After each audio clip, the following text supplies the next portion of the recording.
Là maintenant on est sur des bonnes bases puisqu'il y avait eu un président élu démocratiquement qui a maintenant une large majorité au niveau de l'Assemblée nationale. La stabilité est là. Vous voyez qu'aujourd'hui, les partenaires affluent, les investisseurs se précipitent pour organiser des forums et pour venir à Madagascar. Les institutions sont en place et tout un chacun, donc, dans son rôle, doit maintenant jouer la carte du développement de Madagascar. Madagascar, la grande île. Depuis son indépendance, le pays a souffert de crises cycliques et récurrentes comme en 1972, 1991, 1996, 2002 et 2009. Ces crises qui ont un impact profond sur l'économie ont grandement contribué à aggraver la pauvreté dans le pays. Bien que leur cause profonde soit à rechercher dans les déséquilibres de la société malgache, ces crises ont souvent été déclenchées par les différents processus électoraux.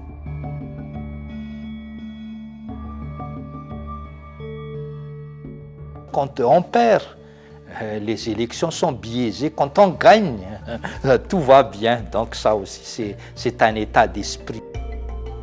Malgré le retour à l'ordre constitutionnel grâce aux élections de 2013 qui aboutissent à la mise en place de nouvelles institutions, la situation politique à Madagascar reste encore fragile.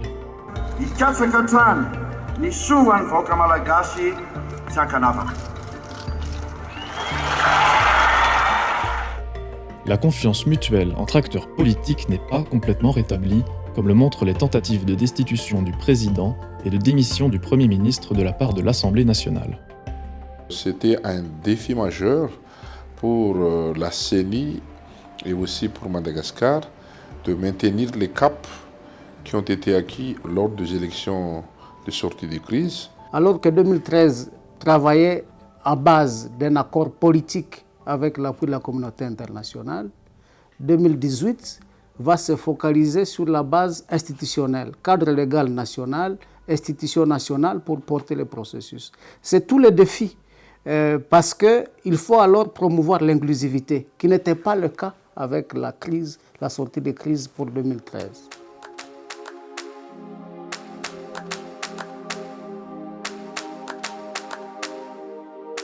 Le projet SACEM, soutien au cycle électoral Madagascar, c'est un projet mis en place par les partenaires techniques et financiers à la diligence du système des Nations Unies, en particulier du PNUD. Tout a commencé avec la demande officielle du gouvernement de Madagascar aux Nations Unies pour l'organisation d'une mission d'évaluation des besoins, vu les difficultés dans le passé pour ce qui concerne la gestion des différentes phases électorales et l'instabilité.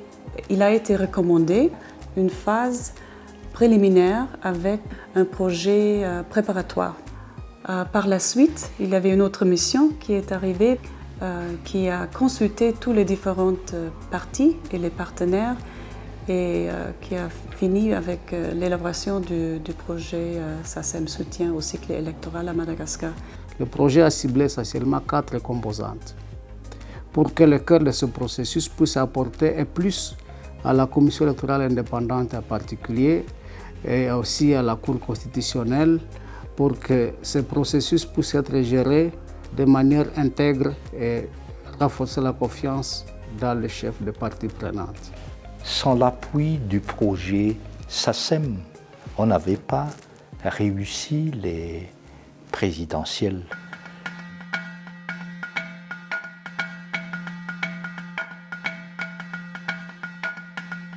Phase préélectorale, nous ciblons en premier la question du cadre légal. C'est la base de tout.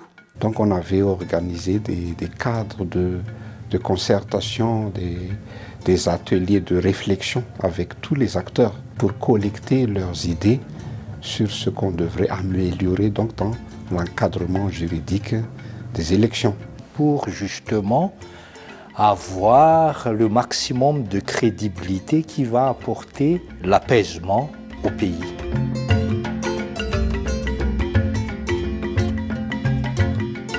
Cette consultation a été menée, les travaux ont été réalisés et des conclusions ont été déposées par le biais de la commission électorale sur la table du gouvernement. En mars 2017, une commission consultative de réflexion et de proposition a produit un rapport contenant les axes stratégiques de l'amélioration du cadre légal des élections.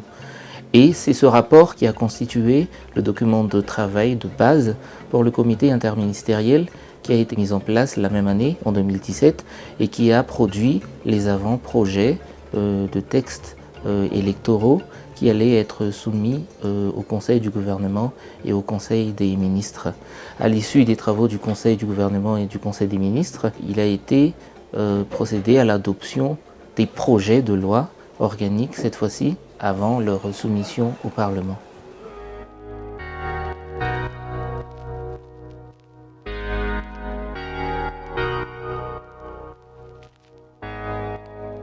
À l'été 2017, lorsque tous les démembrements de la CENI ont été effectivement mis en place dans le pays, la CENI procède à un premier renforcement de capacité de ses agents.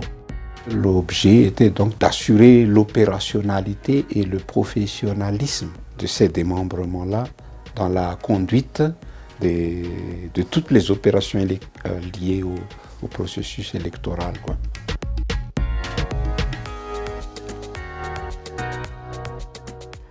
C'est aussi, dans cette phase préélectorale, la constitution des fichiers électoraux. La CENI a été renforcée à capacité. Renforcement des capacités par les formations, mais aussi renforcement des capacités par son équipement matériel, pour qu'il ait un dispositif logiciel et d'équipement qui lui permettent de gérer les fichiers dans un environnement sécurisé et de diligence.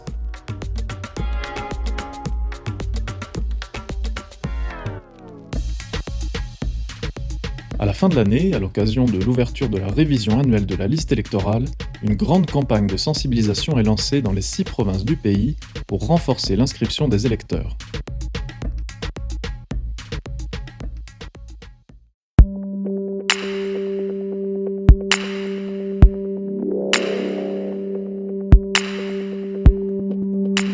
Aujourd'hui, c'est comme un acquis que cette élection s'est bien passée. Mais je peux dire que ce n'était pas du tout toujours évident. On a été confronté à une crise préélectorale, c'est-à-dire qu'à la différence de ce qui s'est passé précédemment, où les crises ont eu lieu après les élections. Et il y a un an, on était dans une situation difficile et ce n'était pas du tout évident qu'on puisse aller sereinement aux élections.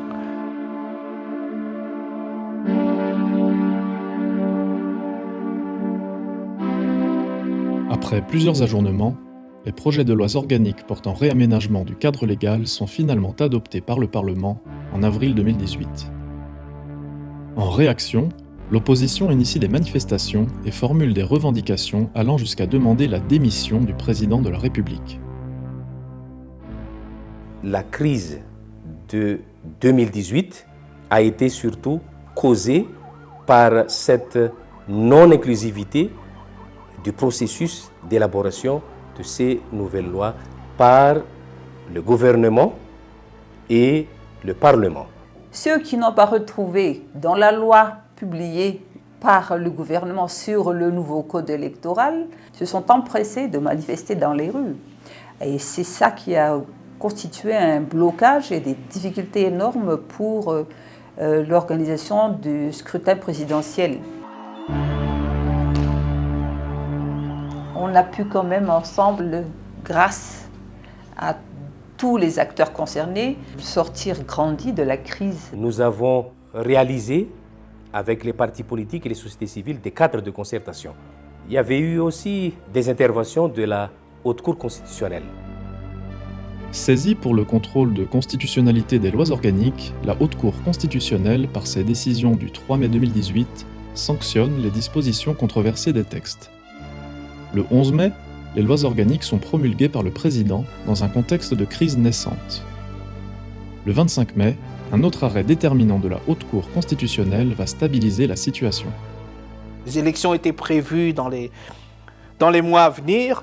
Et donc, ce qu'a fait la Haute Cour constitutionnelle, c'est d'avoir pris donc cette décision de mettre en place un gouvernement de consensus à même d'organiser les élections.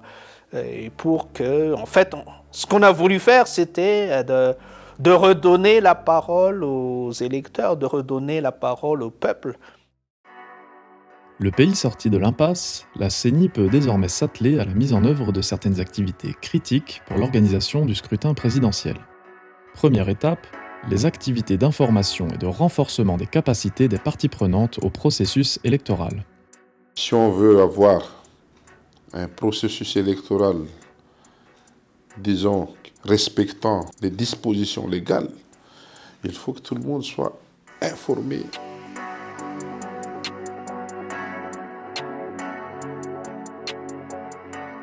Un comité de vulgarisation du nouveau cadre légal est mis en place et un recueil des textes produits et disséminés. À l'initiative de la CENI et de la HCC, des ateliers d'information réunissant tous les acteurs du processus sont organisés dans les 6 provinces. C'est un primeur d'avoir donc une concertation entre la CENI et la Haute Cour constitutionnelle, surtout dans des périodes vraiment difficiles. C'était essentiel de faire connaître le cadre législatif, en fait de faire connaître les règles du jeu. On a constaté qu'il y avait un déficit d'information au niveau des différentes régions du pays.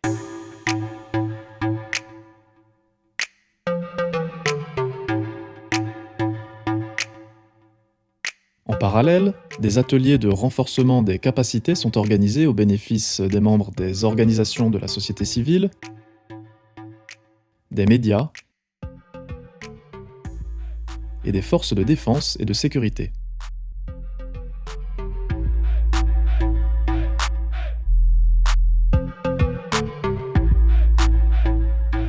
Nous avons également abordé la question transversale de la sensibilisation.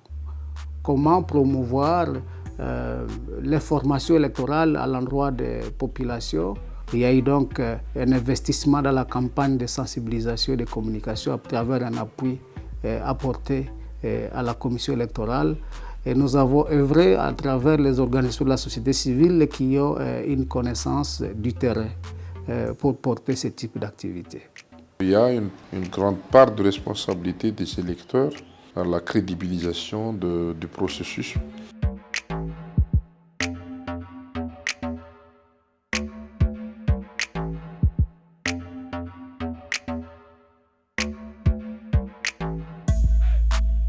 Malgré le renforcement de sa fiabilité et de l'exhaustivité des données depuis le dernier processus, la liste électorale fait toujours l'objet de débats animés.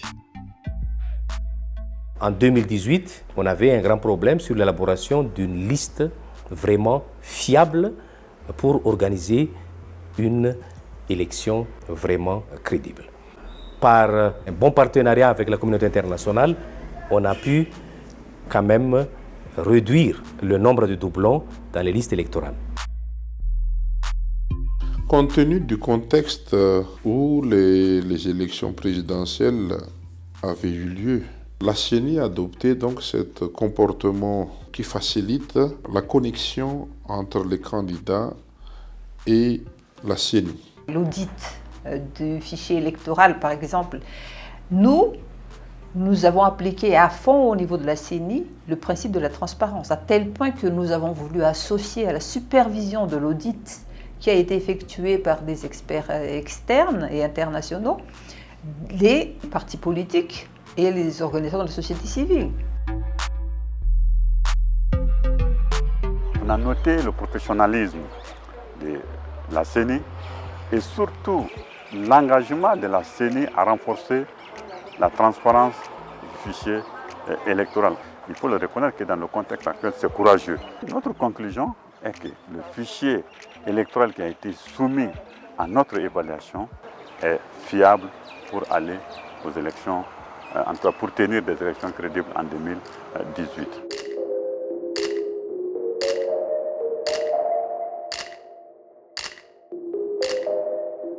Dans la continuité des premières sessions de renforcement des capacités menées en 2017, la Commission électorale nationale indépendante doit organiser, à l'approche du scrutin, une série de formations des membres des bureaux électoraux et des sections de recensement matériel des votes, avec l'appui du projet SACEM.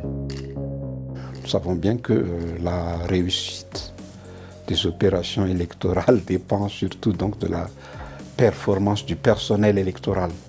Donc nous avions besoin à ce moment-là des formations, de renforcement de capacités pour des dizaines de milliers d'agents de la CENI dans tout Madagascar. Donc on a organisé les formations en 3 cascades. L'objet de ces formations était donc de renforcer et d'uniformiser les connaissances des participants sur leur attribution dans l'organisation des élections et puis de les familiariser avec le nouveau cadre juridique des élections.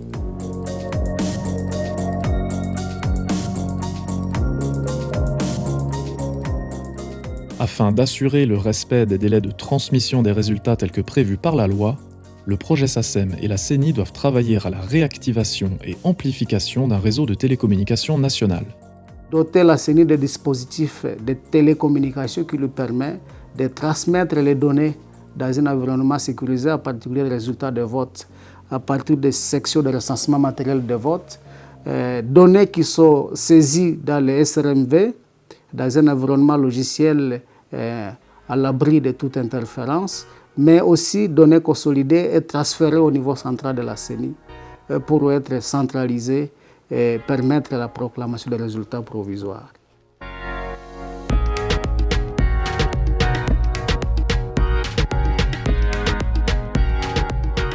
La logistique des opérations délicates et complexes. Le projet s'est donc occupé de l'impression de ces bulletins et procès-verbaux et d'autres documents annexes et s'en est chargé pour plus de 25 000 bureaux de vote.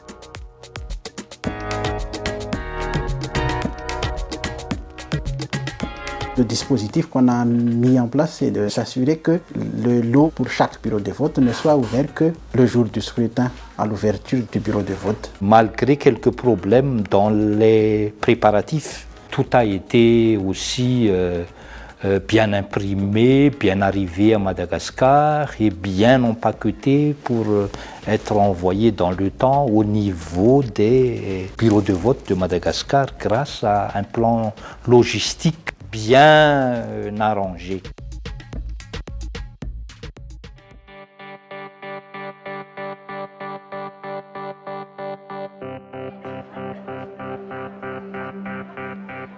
Le 7 novembre 2018, c'est le grand jour pour des millions de Malgaches appelés aux urnes pour élire leur futur président.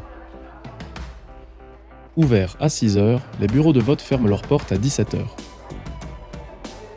De l'avis des observateurs nationaux et internationaux, le scrutin se déroule dans le calme et dans de bonnes conditions d'organisation.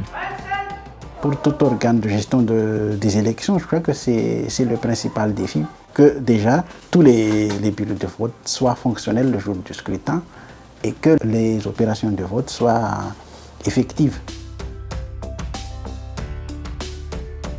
Les agents de la CENI ont travaillé 24 heures sur 24 sans relâche pour pouvoir réaliser cette transmission de résultats dans les temps, tout en préservant son objectif qui est la transparence et l'inclusivité, d'où la présence de tous les parties prenantes de cette élection sur site.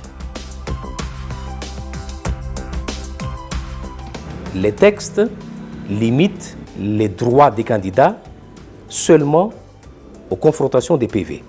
Mais la CENI a donné des libertés, des droits aux candidats de consulter même les documents électoraux. Dans l'histoire électorale à Madagascar, on n'a jamais eu, on n'a jamais vu une chose pareille. Tout a un prix. Tout a un prix. Nous avons vraiment juré que ce processus soit transparent. En ce qui concerne les contestations des résultats, parler de fraude massive, etc., de certaines tentatives d'annuler les élections, moi je pense qu'on a pu prouver que dans la réalité, La volonté des électeurs était différente de ce que disaient les uns et les autres. Après l'annonce des résultats provisoires par la CENI le 17 novembre, la Haute Cour constitutionnelle proclame les résultats définitifs le 28 novembre 2018. Les résultats rendus sont similaires à ceux de la CENI. Andrzej Radzwell et Marc Ravalomanana se qualifient pour un second tour lourd d'enjeux. Depuis le premier tour du 7 novembre, largement remporté par Marc Ravalman et Andrzej Radzwell, la campagne présidentielle a pris des allures de règlement de compte entre les deux anciens chefs d'État.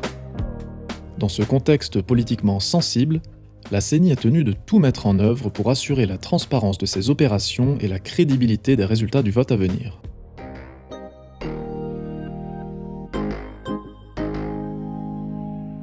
Des candidats ont dit aussi que le logiciel utilisé pour le traitement des résultats utilisé par la CENI a été truqué.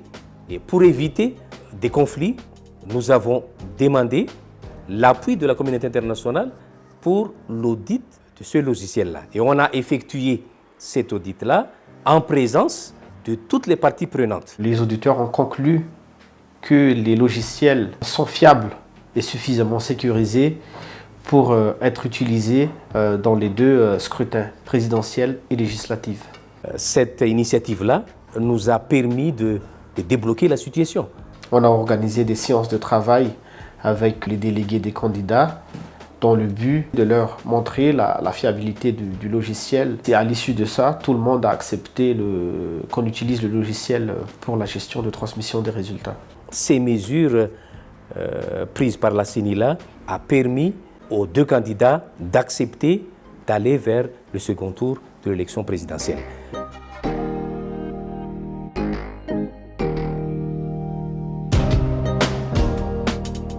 Le principal défi était de déployer les matériels et imprimés électoraux entre les deux tours, étant donné que le délai était très réduit.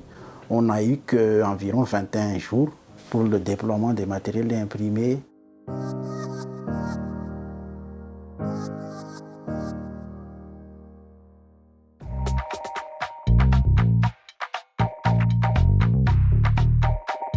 On a mis en œuvre 2 cascades de formation lors du deuxième tour. Et l'impact de ceci a été donc la réduction des bulletins blancs et nuls.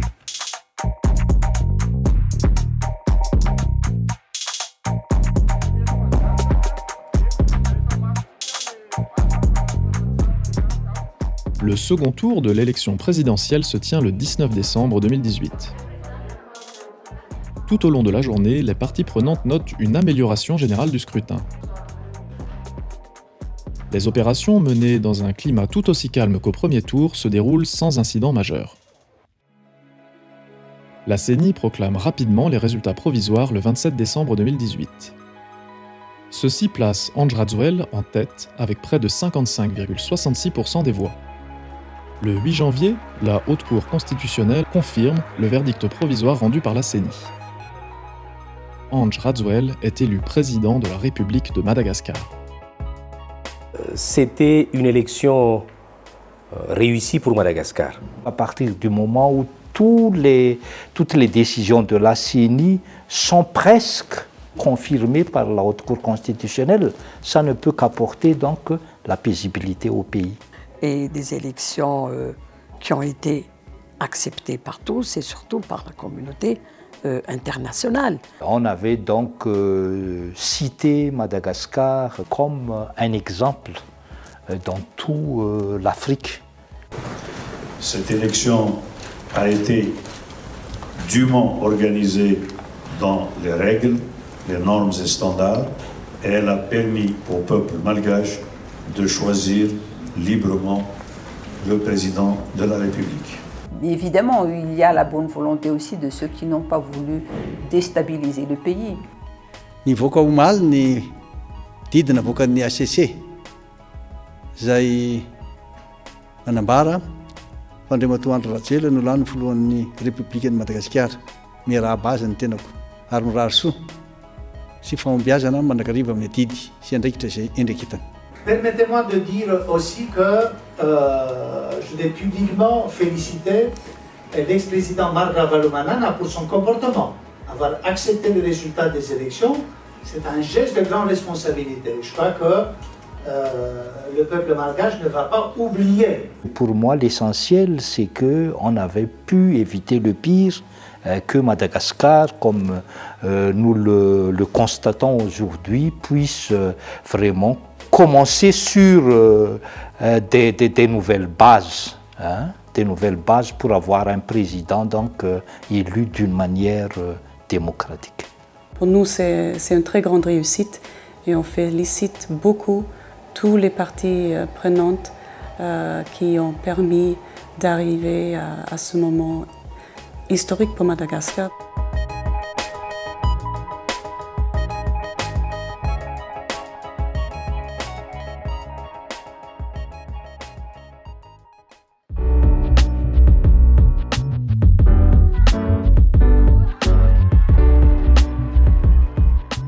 La CENI actuelle s'était portée fort donc des acquis, des expériences de la présidentielle pour aborder les législatives.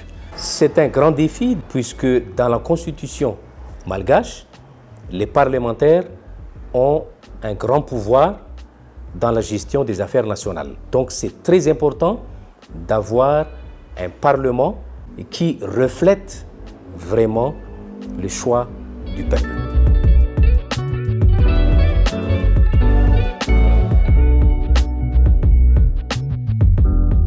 Au début de l'année 2019, la CENI et le projet SACEM poursuivent leurs activités pour la tenue des élections à bonne date. La campagne de sensibilisation reprend avec toujours un focus sur l'inscription des jeunes et des femmes et leur participation au vote.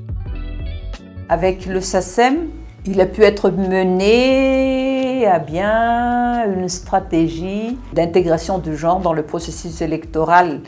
Je peux citer comme exemple les inscriptions ciblées des électeurs femmes et jeunes. Je peux parler également aussi du cadre de concertation spécifique réservé aux femmes membres des partis politiques. Et le plus récent, c'est l'organisation d'un atelier incluant les femmes candidates aux élections législatives. À Madagascar, les femmes ne sont pas bien représentées au niveau de l'Assemblée nationale, ni au Sénat, ni dans les autres instances de pouvoir. Et nous, comme Nations Unies, c'est un aspect que nous devons appuyer.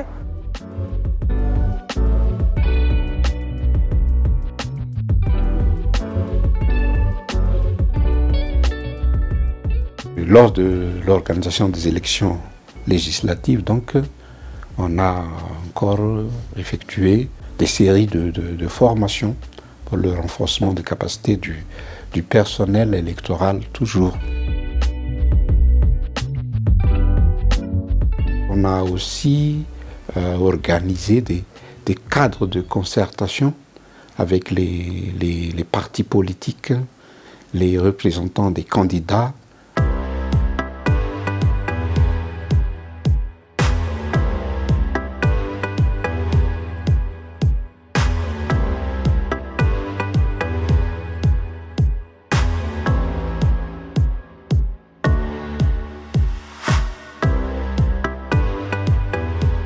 Un nouveau système de contrôle des imprimés par code à barres est mis en place.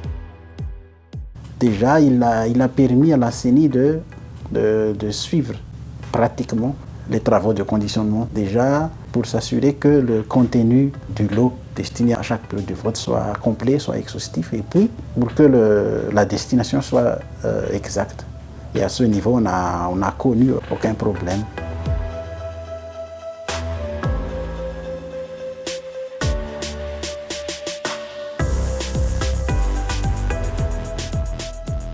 Les électeurs se rendent aux urnes le lundi 27 mai 2019 dans une ambiance générale de paix, malgré l'existence de certains foyers de tension. 3 bureaux de vote n'ont pas ouvert et des retards marginaux ont eu lieu, mais sans incidence sur le scrutin. Des délégués des candidats ont été présents et ont pu, dans l'ensemble, assurer leur mission. Maintenant, la difficulté qu'on avait encourue, donc, c'est que immédiatement après l'arrêtage de la liste électorale, on avait entamé immédiatement l'élection législative. Ça a apporté quelques problèmes. Lorsque l'on organise un scrutin trop proche de la date d'arrêtage définitif de la liste électorale, qu'est-ce qu'il y a comme conséquence? C'est que la CENI n'a pas le temps de sensibiliser les électeurs transférés dans de nouveaux bureaux de vote. Certains électeurs ne se sont pas retrouvés dans les anciens bureaux de vote où ils avaient l'habitude de voter et ils ont supposé qu'ils avaient été omis ou radiés.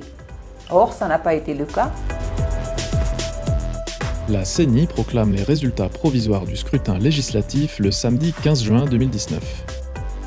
Après un recomptage de voix et le rejet de la majorité des requêtes, la Haute Cour constitutionnelle confirme les résultats provisoires de la CENI le 2 juillet.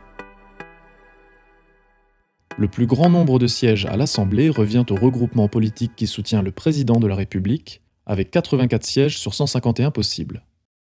Même avec cette faible participation des électeurs, on a quand même réalisé des élections crédibles et des résultats acceptés par tous pour mettre en place un Parlement stable pour le développement de Madagascar.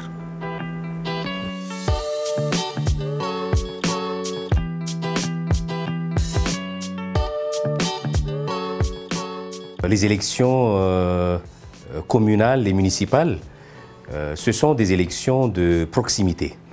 Donc, elles sont très importantes. Les communes sont désignées par la Constitution comme des collectivités de base de développement et de la gouvernance dans le pays. Nous étions concentrés sur l'organisation des élections présidentielles et législatives. Et à l'issue de celles-ci, la CENI et le gouvernement, en l'occurrence le Premier ministre, ont souhaité voir les bailleurs accompagner le processus des élections municipales et locales. Donc nous avions tout intérêt à aider à boucler le processus autant que possible et les bailleurs ont fourni un effort pour mobiliser les ressources additionnelles pour ce faire. Je dirais que tout est bien qui finit bien. Au départ, c'était vraiment un souci de gérer les élections sans que les accompagnements soient complets, donc pour qu'on puisse vraiment tenir les élections.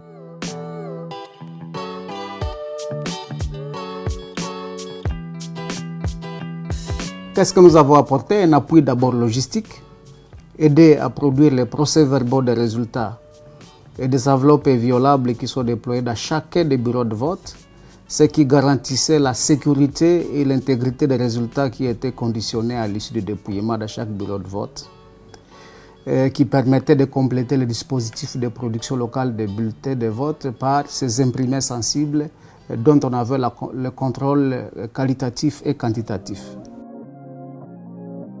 Maintenant, l'expérience était vraiment très importante puisque c'est la première fois que Madagascar, donc que la CENI avait essayé de voler de ses propres ailes pour l'impression des bulletins, le magasinage, le colisage. Nous pouvons dire que cette première expérience va nous motiver à trouver des solutions pour améliorer les prochaines élections.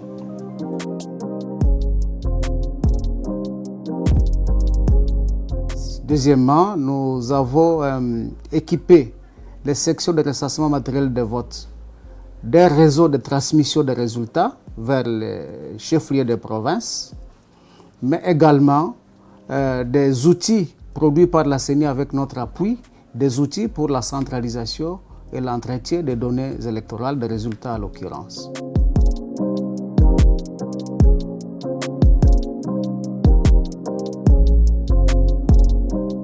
Nous avons, en plus de cela, consolidé et mis en place un cadre de concertation interinstitutionnelle entre la CENI et les juridictions électorales Pour les élections locales, il s'agit des tribunaux administratifs. Il y a eu une concertation entre les tribunaux administratifs, la CENI et la HCC sur un entendement commun du cadre légal et de la jurisprudence afin d'optimiser le processus de traitement des résultats et des contentieux ainsi que de la proclamation des résultats. Au terme de ces 3 jours de formation et de la journée de concertation, nous pouvons dire et nous osons dire que les objectifs qui ont été fixés sont atteints. À présent, nous sommes prêts, motivés et pleins de volonté pour assumer notre rôle en tant que juge des élections.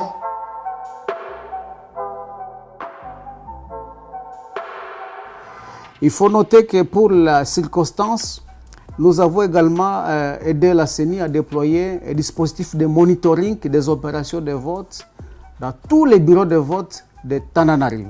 Le même dispositif de monitoring était déployé dans les sections de recensement matériel de vote qui sont déployées dans les chefs de district, comme vous le savez, pour nous assurer que les plis qui sont arrivés intacts, non ouverts à court de chemin, mais ensuite que les résultats saisis et traités étaient bien confrontés aux procès-verbaux réels qui proviennent des bureaux de vote en présence des délégués des candidats.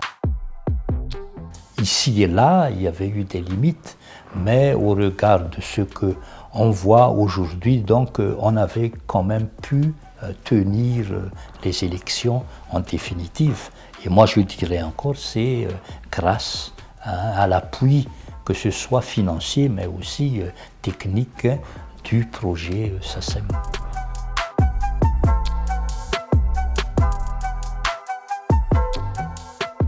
Le 27 novembre 2019, en dépit de quelques anomalies constatées par la CENI, sans impact sur l'intégrité des opérations et d'un taux de participation plus faible qu'auparavant, le calme a été constaté dans les bureaux de vote.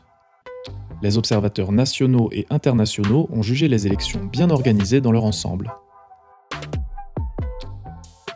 Les résultats provisoires des élections locales ont été proclamés par la CENI du 9 au 11 décembre 2019 au niveau des 6 provinces de Madagascar. La proclamation des résultats définitifs par les tribunaux administratifs a eu lieu 1 mois après, au début du mois de janvier 2020. Suite à une annulation des résultats, des élections partielles devront être organisées dans 24 communes pour l'élection des maires et 23 communes pour l'élection des conseillers. Malgré les problèmes financiers, les problèmes de temps, les problèmes techniques, nous pouvons dire quand même que ce sont des élections réussies. Réussies puisque nous avons pu vivre des périodes calmes avant, pendant les élections et tous les parties prenantes, tous les acteurs du processus électoral ont pu quand même jouir leurs droits et effectuer leurs devoirs.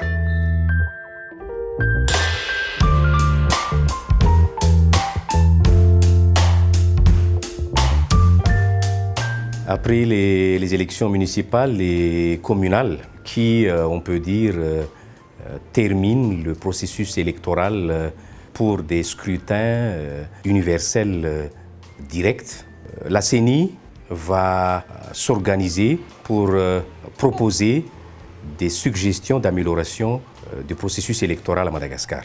Évidemment, tout ce qui a été porté, c'est une œuvre humaine. Une œuvre humaine qui a donné des résultats. Mais tout n'est pas réglé pour autant.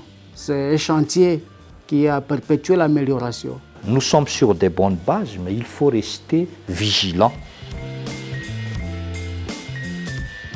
Il faut qu'on arrive à banaliser les élections. Il ne faut pas que les élections aient toujours un caractère dramatique, qu'on associe les élections aux crises.